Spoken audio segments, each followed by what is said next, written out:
नारायणं नमस्कृत्य नरं चैव नरोत्तमं देवीं सरस्वतीं व्यासं ततो जयमुदीरयेत्। श्रीमद्भागवत प्रथम स्कंध 19वां अध्याय। सूत जी बोले, हे सोनक, राजा परीक्षित वन से लौटकर जब अपने भवन में आए तब उनके मन में बड़ा पश्चाताप हुआ और विचार आया कि मैंने दुर्जनों की भांति बड़ा ही नीच कर्म किया, जो निरपराध ऋषि के गले में मृत सर्प डाल दिया। हाय, मेरी क्या गति होगी। मुझे शीघ्र ही ऐसा दंड मिले जिससे इस पाप का प्रायश्चित हो जाए, जिससे फिर गौ, ब्राह्मण तथा देवताओं के प्रति मेरी वैसी पापमति कभी न हो।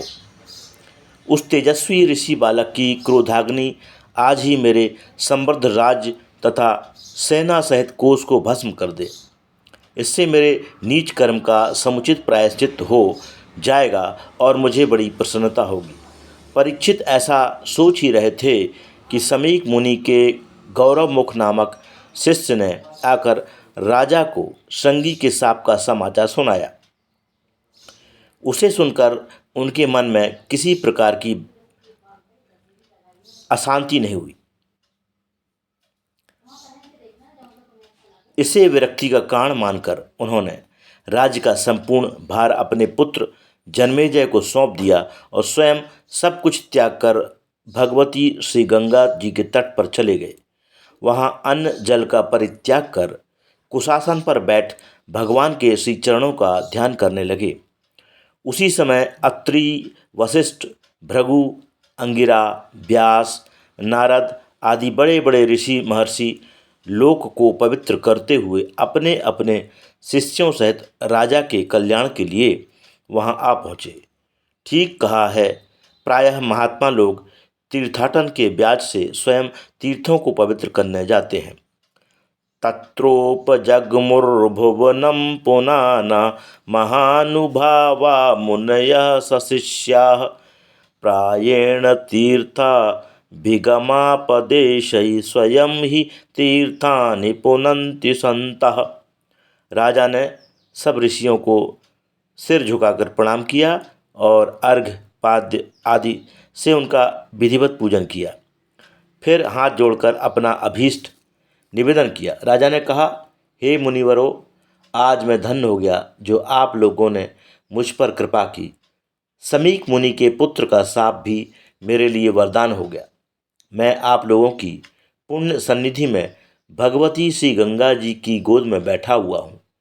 तक्षक आकर मुझे डसे, इसकी मुझे चिंता नहीं।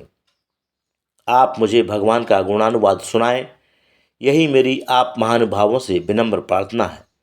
मुझ पर आप ऐसी अनुकंपा करें कि मैं जिस योनि में जाऊं उनमें भगवान और उनके भक्तों में मेरा अनुराग सदा बना रहे।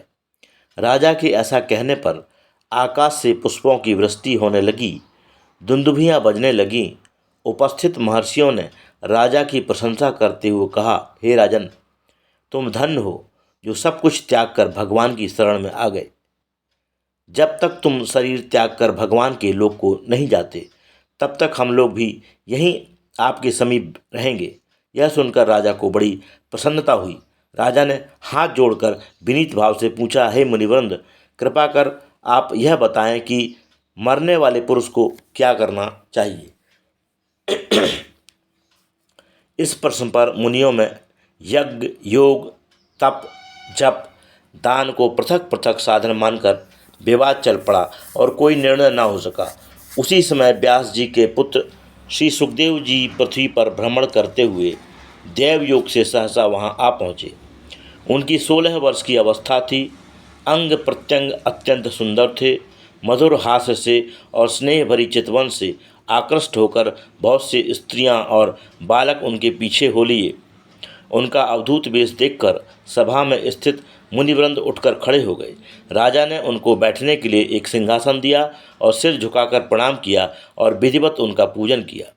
बाद में राजा ने कहा, हे भगवान, आज मेरा कुल पवित्र हो गया, जो मुझे आपका दर्शन प्राप्त हुआ।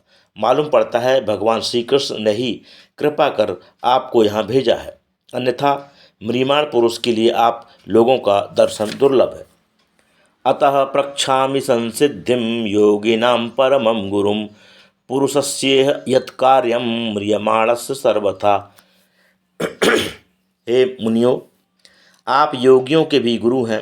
कृपया यह बतलाइए कि म्रियमाण मरणशील पुरुष को क्या सुनना चाहिए जिससे उसकी मुक्ति हो, क्या करना चाहिए, क्या स्मरण करना चाहिए और क्या नहीं करना चाहिए। सूत जी कहते हैं, हे शौनक, राजा के इस प्रकार प्रश्न करने पर सुखदेव जी ने बड़ी मधुर वाणी से म्रियमाण पुरुष के कर्तव्यों को कहना प्रारंभ किया। एवमाभासितः पृष्टः सा राज्ञा श्लक्षणया गिरा प्रत्यभाषत धर्मज्ञो भगवान बादरायणी। श्रीमद् भागवत कथा साप्ताहिक के प्रथम स्कंध का 19वां अध्याय समाप्त।